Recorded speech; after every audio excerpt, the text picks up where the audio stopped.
Fáilte road ag ma cheanal YouTube, mise Ciarán Dúnbarrach. A nu, bhailam Lord Lad faoin lór seo, Feirm na nAinmhithe, de George Orwell dar nóiche, cutha in aistru go Gaeilge ag an scríbneoir Aindrias Ó Cathasaigh, bhfuil sithe ag coscéim, agus be úinear coscéim, páidrig ó snadaí a ddír armsa mar a dúir sé hín an lór seo a lua áitséigin.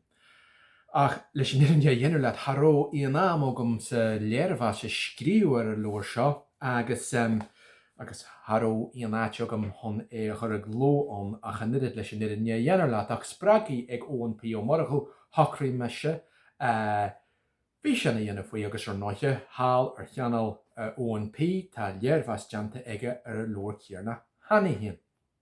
Céadúil síos tá lór seo cutha in aistru ag an sár scríbneoir Gaeilge Aindrias Ó Cathasaigh, agus tá clú ar Aindrias le bliantí fáda as na lórthaí a tá scríofa go hairithe na lórthaí a thuig ó dhearcú na heitse chlé. An lór a scríb sé roimh Feirm na nAinmhithe a chur an aistru ná roimhleid na rúise lór a hín, when ma ansoltas an lór seo chomai agus tá ma súil go mór le lór a dá. Scríb sé Karl Marx saoil a hir lór den scoith céime se ra scrífa ar Karl Marx agus is mai an rud go bhfuil lehéid de rud an éige mar tá dar lomsa tá a bhád níos mó neamh iction de dhí sa teanga agus tá bhád níos mó lórthaí idirnáisiúnta lórthaí an tá táhata cosúil le Feirm na nAinmhithe de dhíthrainn sa Ghaeilge chomai.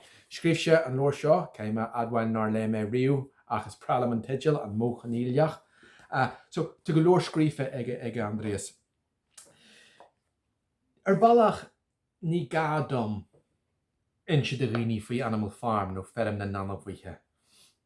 Is lór an scoith is ceann na lórthaí is fearlam, is ansalam, tá sé tharbh táhachtach mar ilsannacht polítiaachta dar lomsa agus tá sé tharbh pléisiire agus simú mar áhar scéal agus is féidir leo mar áhar scéal nó mar ilsannacht nó an dar rud ag an amcéar na sin de ré híon.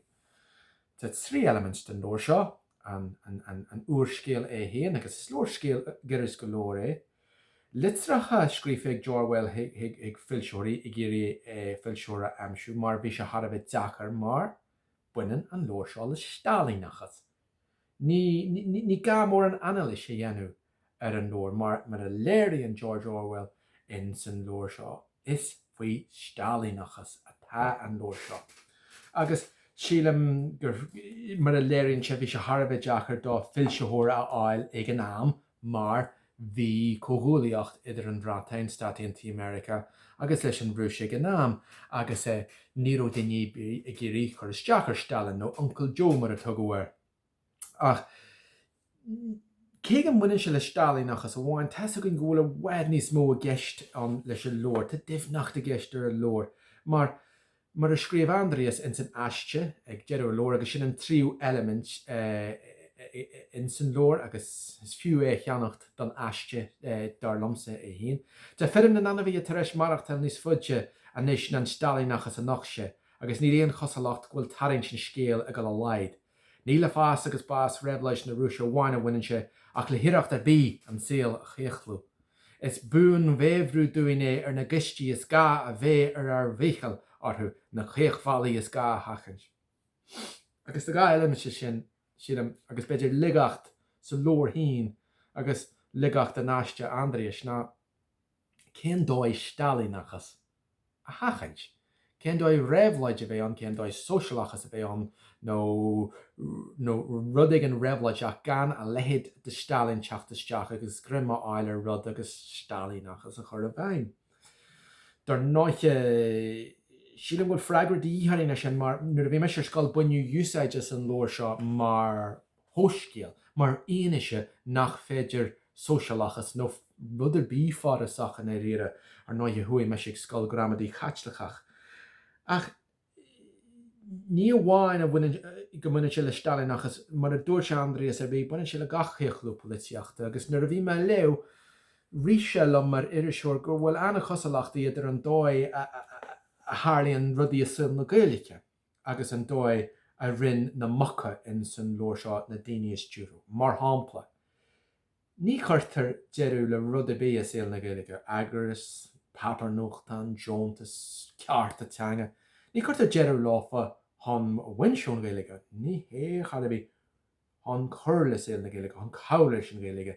Mar hampla chuú deirú leis an riachtanas go mé Gaeilge ag na Stát Service go bonasa chuú deirú le ceart a teanga a boblach na Héireann ach dúrú linne. Gur ar son na Gaeilge a bhí se. Agus sin mar a dibrí na mocha, chuile rud a rinse, bhí se ar son na naine, ar son anmhaíochas mar a bhí se lór. Agus an chéchlú seo agus an chorigéal agus an dúa chur an ineal, sin mar a obrion chuid ward an flitiacht agus a bhríchann se lamsa go bhfuil chuid waidan a rudaí a háirlíonn so hiú na Gaeilge de ó hiú an Gaeilge chur an cinde.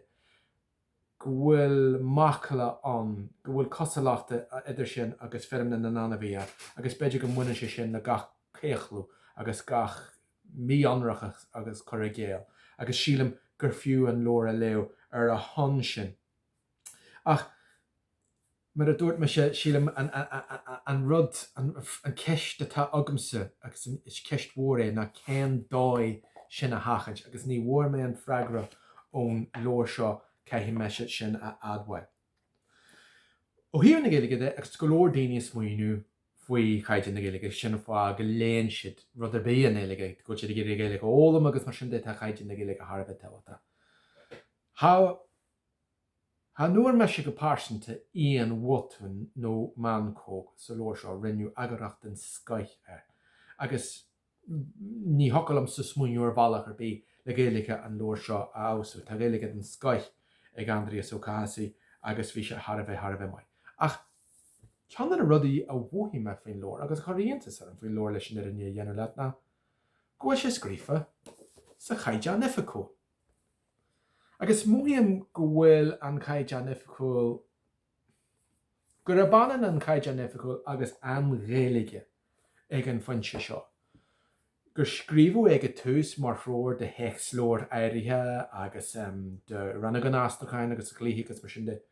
Ach muíam inis go bhfuil se spréo amach agus an teanga a chéchlú agus go bhfuil chuile agus chuile scríbhneúir is géalú dó agus go bhfuil se sin inis tar éis go a neart ó fuór an Gaeilge Stát Ificúil sa réalta san Aontas Eorpach agus marall ar an acht achna deangacha ificúla sa phoblacht agus fecinn mu sin ghfuil an chaide an ificúla go an neart.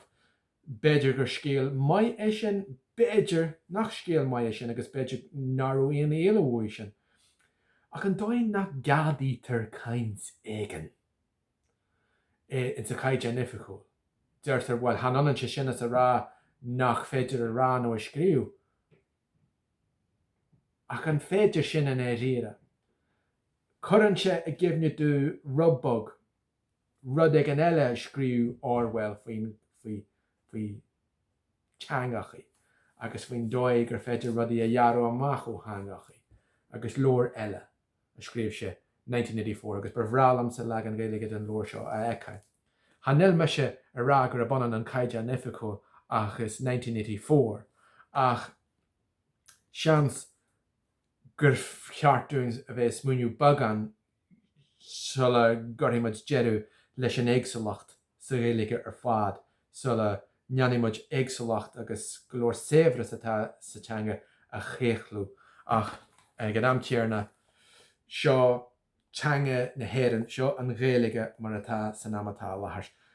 Má tá smaoinú ar bí ag duine ar bí ar rud ar bí atá ráite agam bhfuil aber amach bhrálam sin na clisteal ach rud atá cinnte be cheart go mé sé seo a telf, be cheart go léad a chuid poisté seo agus be cheart táhacht an lóir éirithe seo a aon gcónaí tá job an Skype deanta ag Aindrias Ó Cathasaigh gur míle maigad.